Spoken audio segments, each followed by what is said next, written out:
Hola, ¿qué tal? ¿Cómo vamos? Qué rico volvernos a encontrar como todas estas noches a las 6:30 de la tarde, hora colombiana. Pues bueno, nos reunimos de nuevo para compartir más y más temas. Hemos venido ya hablando cerca de, yo creo que mes y medio, tal vez en estos encuentros a diario. Y es rico de verdad ver que sigamos allí conectados, que sigamos inquietos con muchos pensamientos, con muchas cosas por resolver, muchas inquietudes, muchas preguntas. Y esto nos implica que bien vale la pena que aunemos esfuerzos para ir generando por lo menos un lenguaje común. Un saludo muy especial a Beata Bustamante, a Restrepo, Diana María, a Blanca Marín, Aurita, Edgar Hernández, It's Me, My Cup, muy bien. Dicen que este tema como que está muy bueno, vamos a ver si sí, ¿no? Ani Mantilla, Milora, Gabriel Lotero, hombre, qué bueno, este hombre nunca se pierde, Silvia Montoya, Ned, bueno, Edgar Hernández, Ana Lucía, Andrea Vergara, bueno, saludos muy especiales a todos ustedes. Y bueno, este tema realmente es interesante porque muchas de las cosas que nos suceden desde el punto de vista físico, fisiológico y desde el punto de vista de la interpretación médica que hacemos nosotros, tiene que ver precisamente con las ataduras, esta sensación de estar esclavos de algo, y vamos a tratar de ir dilucidando este tema porque yo creo que poco a poco vamos a empezar a ampliar nuestra visión. Hay una visión que se amplía cuando no solamente utilizamos uno de los dos hemisferios, sino los dos hemisferios y ojalá de manera simultánea, que se adquiere a través de que cuando el cuerpo calloso, esa estructura que comunica los dos hemisferios, realmente cumple su función, entonces empezamos a aportar lo mejor de cada uno de estos hemisferios, que nos permite precisamente aclarar y ver en muchas más dimensiones, con muchas más posibilidades, lo que se nos está poniendo enfrente.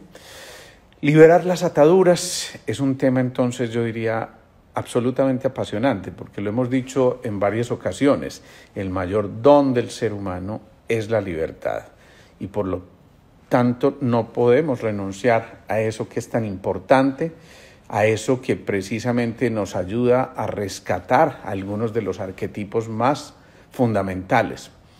Pero la libertad viene de llevar una vida con propósito. Cuando se pierde el propósito, nos empezamos a volver esclavos de esa ausencia de norte, de esa ausencia de ese mapa de navegación. Y si no tenemos esa vida con propósito, empezamos a veces a empantanarnos en el camino y seguramente a destinar mucha parte de nuestra energía a lo que no es verdaderamente esencial.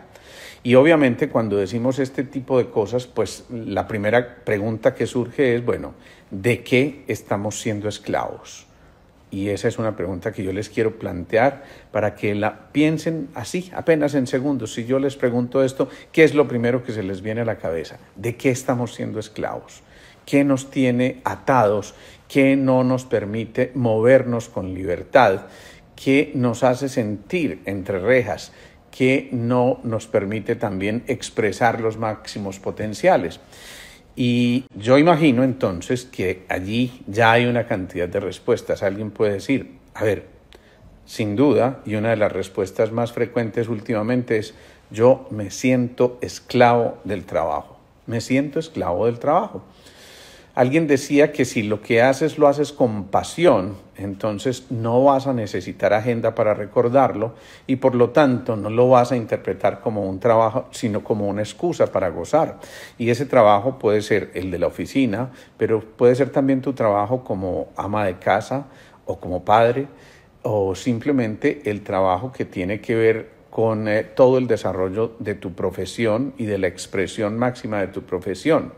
Por lo tanto, es muy importante porque ocurre con mucha frecuencia que quien se siente esclavo del trabajo es porque simplemente ya no resuena, no vibra, no saca esas moléculas de pasión a través de la dopamina en ese oficio que está desempeñando, y entonces es el momento para preguntarse, bueno, ¿y vale la pena que siga acá? ¿Qué está ocurriendo? Si el mayor don que tenemos es la libertad, quiere decir que cuando nos sintamos esclavos, el camino no es ese, y por supuesto tenemos que pensar en dinamizarnos, en modificar nuestras estructuras, en proyectarnos de una manera diferente, y eso también nos permite encontrar otros rumbos, precisamente explorar otras posibilidades y por supuesto desarrollar nuestra capacidad creativa, que también nos permite mirar un poco más allá de lo que normalmente estamos haciendo. Estaremos esclavos de nuestro sustento. Yo no puedo hacer esto porque no puedo dejar de hacer esto porque si dejo de hacerlo, entonces ¿de dónde viene la papita? ¿Y de dónde me voy a alimentar? ¿Y de dónde voy a tener el sustento para pagar las cuotas que me llegan a diario? Hace poquito conversaba con alguien y me decía, mira, no te preocupes por las cosas del día a día porque esas ya las mereces, y simplemente lo que sigue de ahí para allá es que tú destines la energía a contemplar tus sueños y a ponerle todo el acelerador a eso que implica esa energía fundamental. Por lo tanto, sí, claro, el sustento es importante, es fundamental, pero tomémoslo como si ya fuera un hecho, porque muchas veces eso mismo, la necesidad de encontrar apenas la supervivencia, nos hace pensar en pequeño y no nos deja abrir nuestra mente, y eso también es otro tipo de esclavitud. Otro más, la esclavitud al miedo, y ese tal vez es uno de los más complejos, porque nos limita en muchas circunstancias, y quien es esclavo del miedo finalmente termina teniendo miedo de tener miedo, y eso es muy incapacitante. Eso suele encarcelarnos cada vez más, y por supuesto ese miedo, ese temor hace que nosotros no avancemos con seguridad.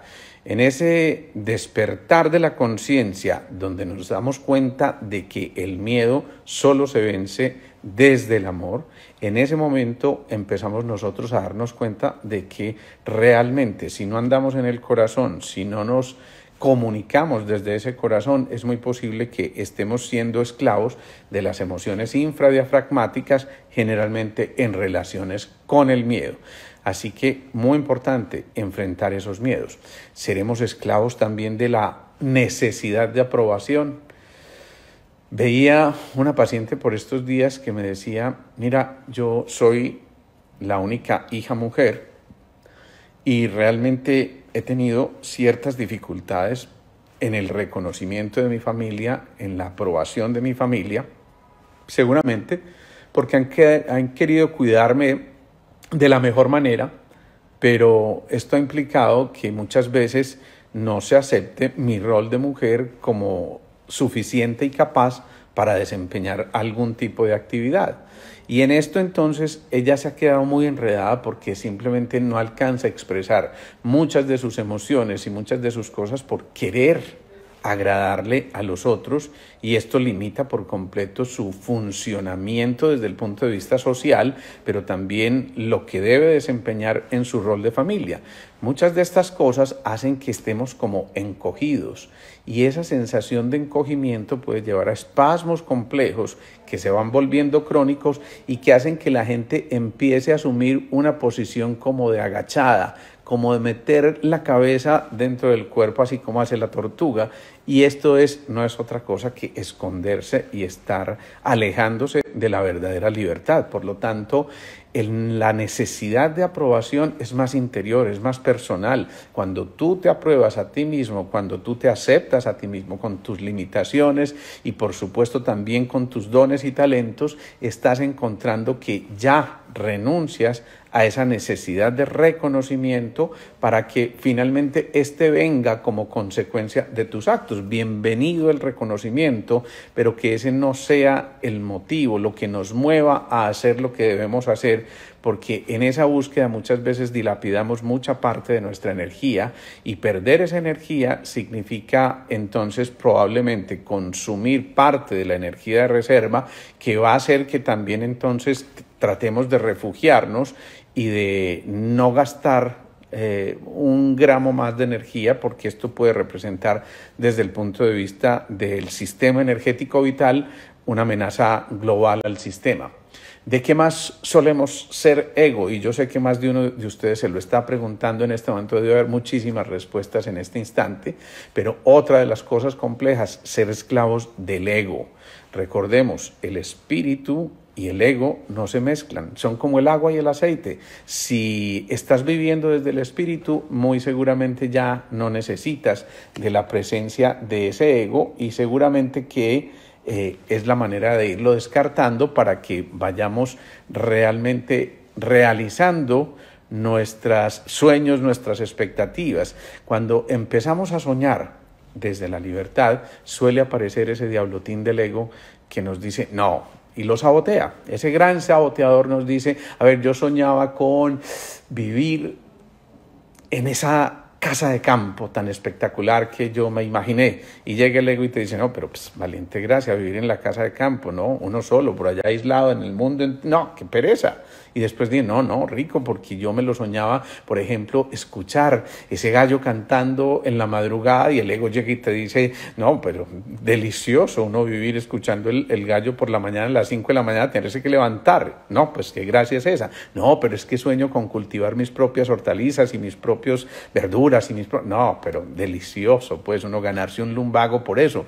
Y ese ego siempre está saboteando tus sueños y evita entonces que puedas encontrar el camino más expedito a realizar esos propósitos, esas metas que te habías fijado para que finalmente dejen de ser un solo eslabón y se conviertan en partes de muchos eslabones que tenemos que ir conquistando. ¿Qué más esclavitudes? A ver, las relaciones. Ahí sí que hay otra cosa importante. Y hay mucha gente que se esclaviza literalmente de sus relaciones y, por ejemplo, si termina una relación amorosa, dice, se me acabó la vida, es que yo ya no quiero vivir, es que ya esto no es importante para mí, y entran en una depresión importantísima y viene la tusa esa compleja y realmente allí empieza a haber otra cosa y es que no nos habíamos relacionado con nosotros mismos.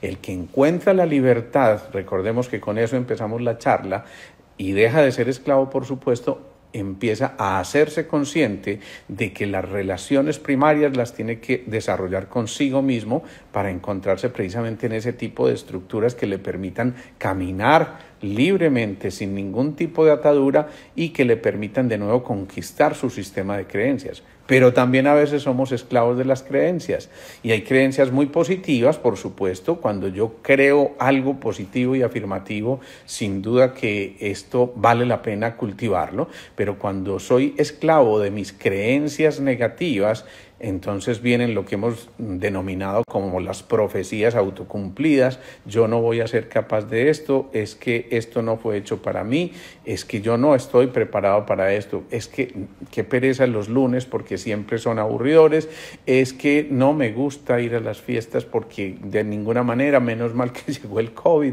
cosas como esas. Entonces siempre estamos generando una serie de creencias limitantes que van a ser muy complejas. Hay uno muy complejo que es la esclavitud por el tiempo. Y digo que es muy complejo porque frecuentemente se nos olvida que en la agenda nuestra del día a día, hagan lo que hagan, deberían tener un espacio donde diga espacio para mí, este es mi momento, yo con yo, y ese colchoncito permite liberar no solamente las tensiones y preocupaciones porque se van a liberar menos hormonas del estrés, pero también ese colchón va a permitir que tengamos un momento de reflexión, de interiorización de las acciones que estamos haciendo y que finalmente para mañana ya reconozcamos si eso es importante o no seguirlo haciendo, si vale la pena encontrarnos con este tipo de sensaciones que tenemos o si al contrario nos liberamos y simplemente volamos con tranquilidad. Ni qué decir de la esclavitud de las culpas, esa sí que es una de las más complejas.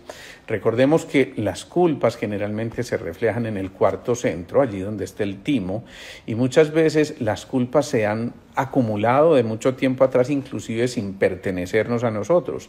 Alguien me consultó por estos días porque en su niñez fue abusada sexualmente y tuvo unos traumas bastante fuertes en ese tiempo y resulta que ella no solamente no olvidó eso, sino que además se echó la culpa de lo que le ocurrió porque dijo, yo no debía haber estado fuera de mi casa en ese momento, como si la culpa fuera realmente de ella, y empezó a cargar una cantidad de culpas que no merecía estar llevándolas en su interior. Cuando ella cae en cuenta de que en realidad no fue ella la del acto agresivo y de que no había sido ninguna propiciadora, pues entonces empieza por fin a encontrarse y empiezan a desaparecer una serie de lesiones en piel que habían estado acompañándola durante mucho tiempo.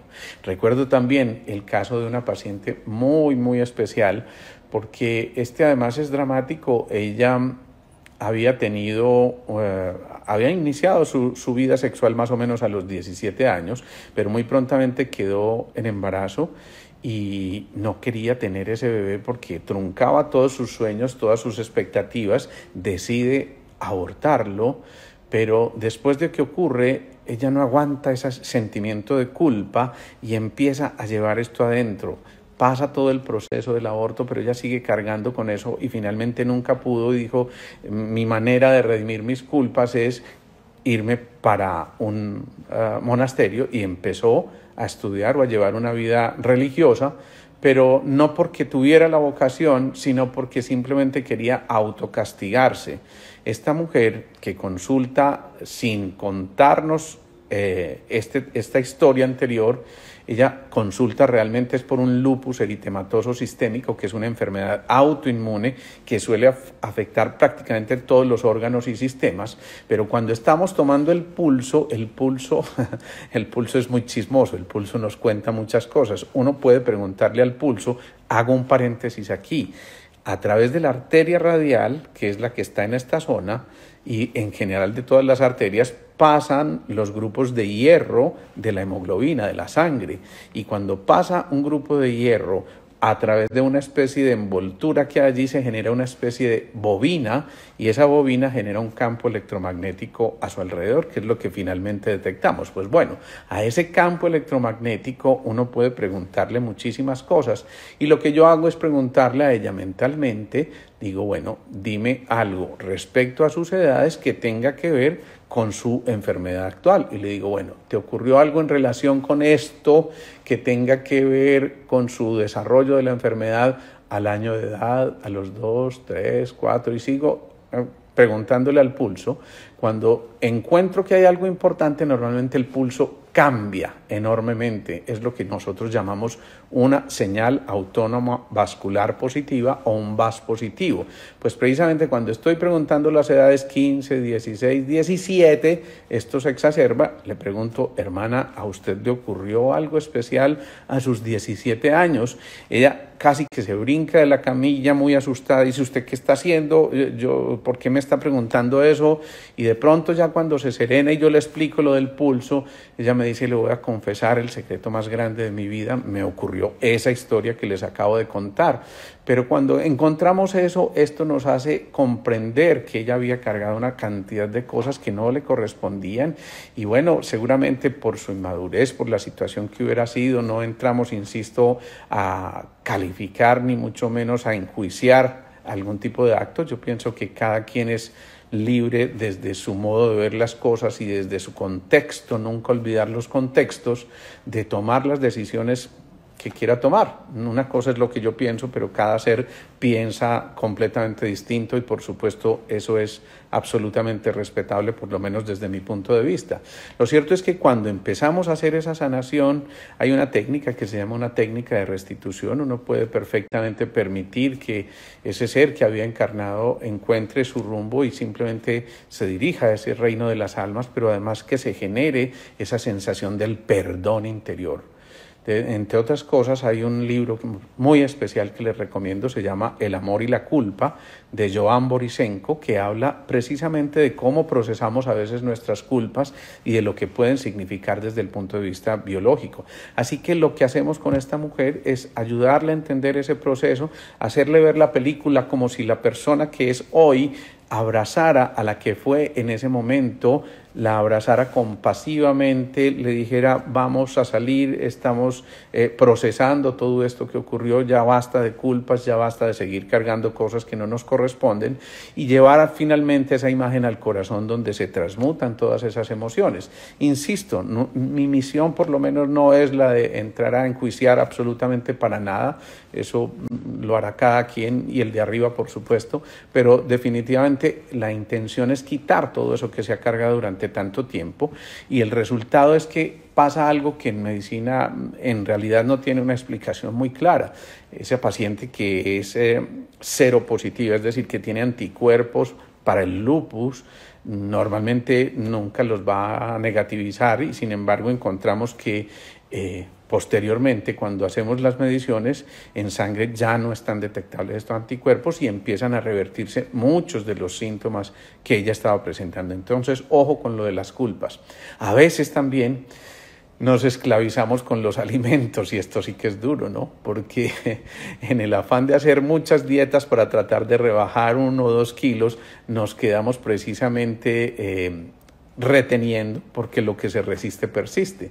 Recuerdo el caso muy especial de un paciente que llega a nuestra consulta con algo más de 150 kilos. Esto es bastante importante desde el punto de vista fisiológico y orgánico, porque se comprometen muchas de las funciones vitales, además pues obviamente del desplazamiento, etcétera, etcétera, pero esta persona me dice, bueno, listo, me han hablado de usted, yo quiero saber cómo nos vamos a tratar. Yo le dije, listo, vamos a hacer esto y esto, y él seguía esperando que yo le diera una dieta, pero él me dice, bueno doctor, ¿y la dieta? Y le dije, no te voy a poner ninguna dieta.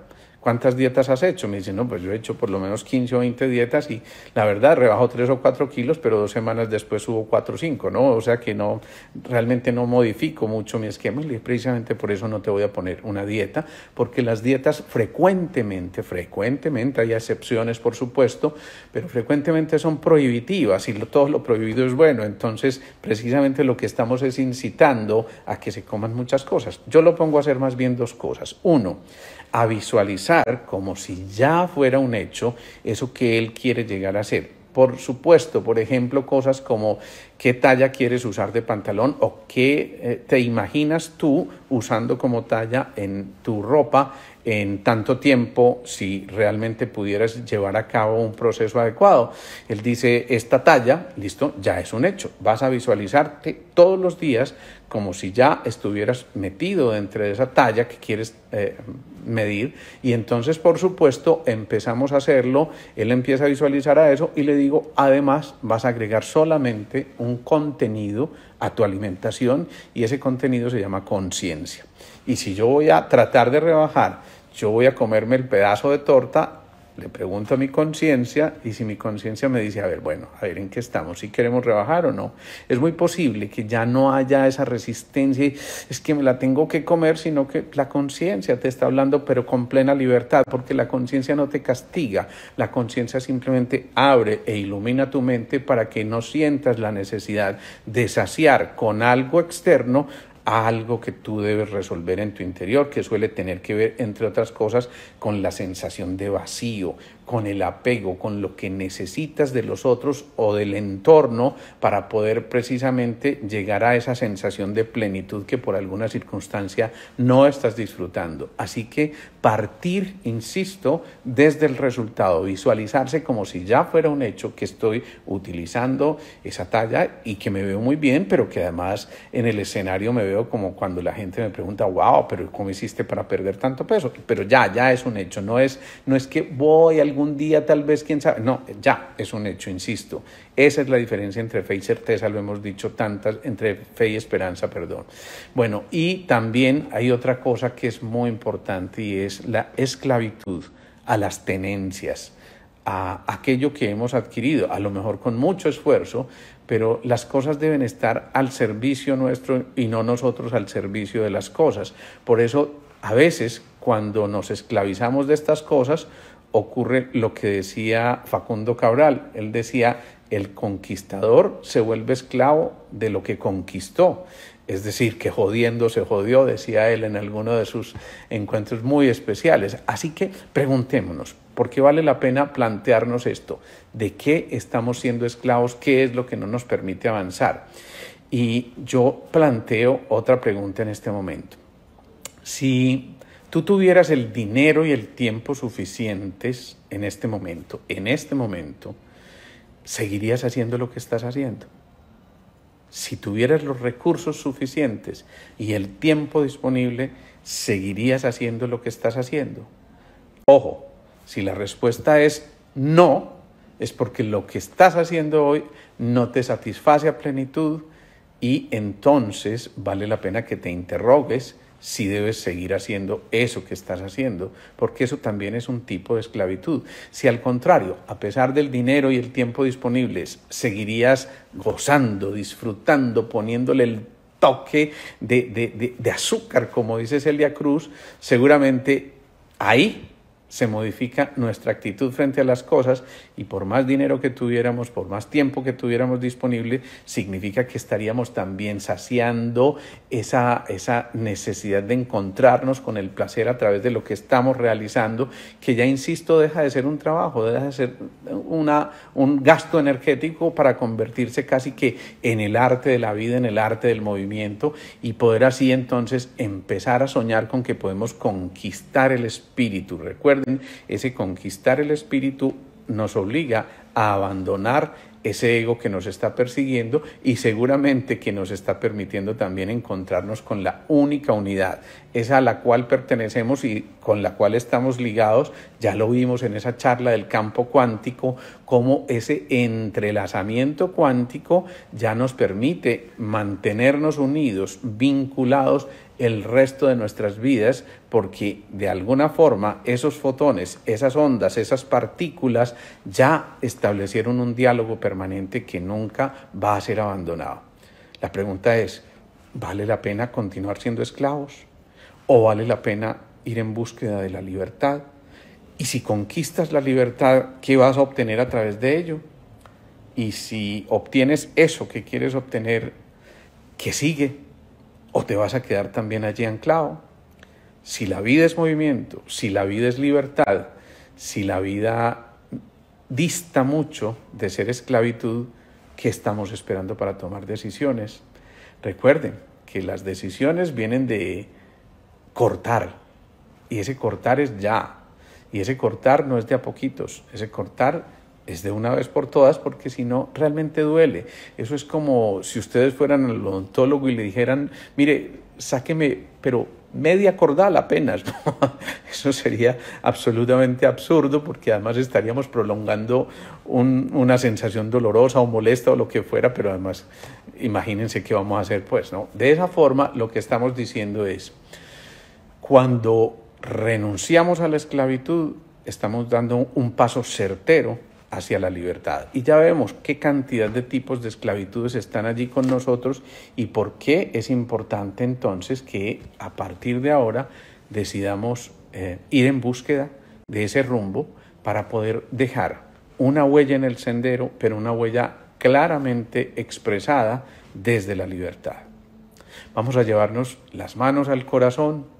Vamos a hacer ese movimiento precisamente en el mudra de la libertad que explicábamos por estos días.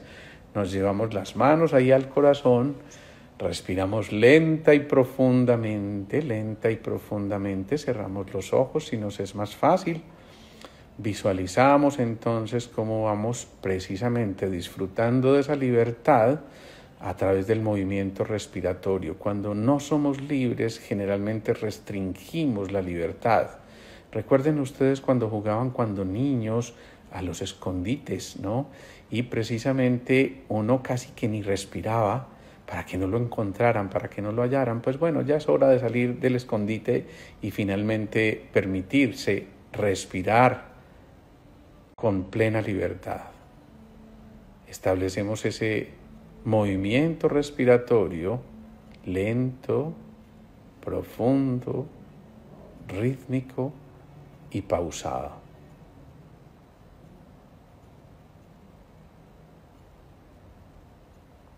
Lento, profundo, rítmico y pausado.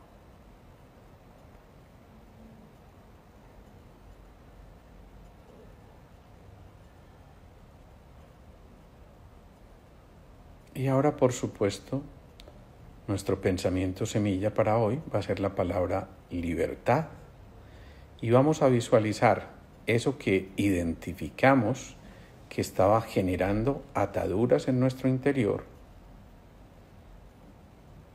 Y una vez lo identificamos, lo llevamos al corazón, donde vamos precisamente a realizar la alquimia a través de ese fuego interior, de ese deseo ardiente, de esa ferviente aspiración, para que la alquimia transmute ese motivo de esclavitud en plena libertad.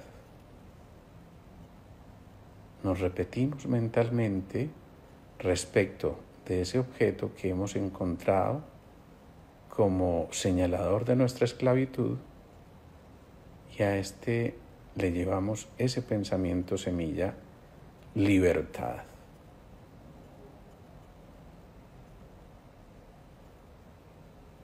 A lo mejor tengas que liberar un sentimiento hacia alguien. A lo mejor tengas que liberar esa carga del trabajo. O quizás tengas que liberar ese silencio que has guardado frente a algo que sabes que tienes que expresar. A lo mejor sea el tiempo de soltar esas culpas, de quitar esos eslabones que nos atan. O también sea el tiempo de liberarse de ser esclavo del futuro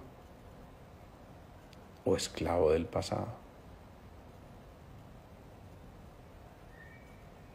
Tal vez sea el momento también para liberar las cargas que no te corresponden o para dejar de desempeñar roles que no son de tu agrado y que tampoco te corresponden. Seguramente también es el momento para volver a rescatar la música que se había ido y de esa manera volver a encontrar ese movimiento del vuelo libre. A lo mejor sea el momento de estar atado a tu pequeño nicho y poder levantar el vuelo para, desde arriba, ver el mundo de los contextos e interpretar claramente que todo el mundo es de tu pertenencia. También puede ser el momento para que los miedos sean liberados y seguramente ese colon espástico, ese colon irritable, libere esos grupos musculares para que finalmente ya no tengas que ser esclavo de tus temores reflejados allí en esa zona. Tal vez sea el momento de perdonarle también a esos papás o a ese hermano con el que tuviste el conflicto para poder liberar esas cargas que has venido llevando y que no te ayudan a construir. Y ese momento de pausa interior también te permite encontrarte con tu libertad. Visualiza nuevamente eso que te tiene atado y de nuevo llévale la palabra libertad.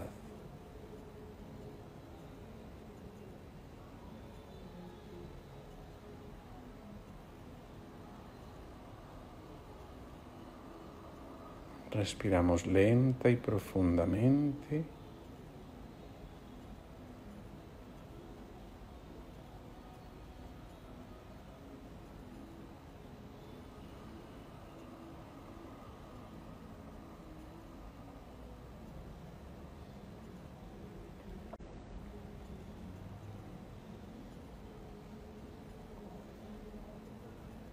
Y vamos tomando conciencia poco a poco de este momento, de este instante maravilloso, para que empecemos a darnos cuenta de que realmente podemos avanzar. Ana Quintero nos pregunta, ¿cómo podemos trascender las culpas? Las culpas se ubican en ese cuarto centro y precisamente no es en vano que el timo, que es quien maneja las culpas, que es el órgano de autorreconocimiento, como decíamos, esté precisamente debajo del corazón, como diciéndonos que el corazón es el que lo libera, y ese corazón no es otra cosa que el sentimiento genuino, ojo, no racional, sino genuino del amor, que es el que verdaderamente te libera. Gracias, It's Me Makeup, muchas gracias por esas palabras tuyas, nos dice que es la mejor charla de todas, qué bueno. Muchas gracias por esas reflexiones, gracias Alejandro, nos dicen por aquí. Recomiendo en YouTube escuchar a Ilio Cari. Bueno, no sé, vamos a seguir esa recomendación también. Focus Idiomas. Bueno, vayan pensando en realmente qué vale la pena liberar y qué vale la pena mantener, porque yo creo que mientras menos apegos tengamos, mucho más fácilmente vamos a dar este camino de aprendizaje. Vamos a empezar a hablar mañana de un tema muy interesante, que es el de los arquetipos, y los arquetipos nos van a decir que a través de esto que Carl Gustav Jung mencionaba como aquellos movimientos que tenemos que hacer durante nuestra vida, vamos a encontrar de verdad dónde estamos, si estamos en el huérfano, si estamos en el inocente, si estamos en el mago o en el buscador o en el amante, y de todas formas vamos a empezar a interpretar unas cosas muy, muy significativas, porque es allí donde cada uno de ustedes se va a encontrar con la posibilidad de saber mucho más claramente hacia dónde dirigir su energía. Es bien importante. Sí, el libro se llama El amor y la culpa, de Joan Borisenko. He sido correspondiente a tus mensajes de esta semana. Bendiciones y gracias. Muchas gracias a ti.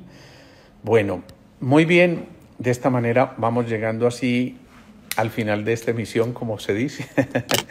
Nos veremos mañana nuevamente a las 6:30 de la tarde, hora colombiana. Muchas gracias. Me doy cuenta que realmente mucha gente está compartiendo estos mensajes. Recuerden que también podemos seguirlos por YouTube, en el canal de Alejandro Posada Beut, buscan así, y ojalá le compartamos esta información a muchos más. Seguimos avanzando, seguimos creciendo, seguimos elevando vibraciones. Me encanta porque seguimos escuchando cuentos, seguimos escuchando vivencias. Lo estoy observando en el día a día y créanme que hay unas cosas tan maravillosas que realmente es lo que nos impulsa a continuar compartiendo estos espacios. Una feliz noche para todos, los llevo en el corazón, vamos para adelante. Chao, chao.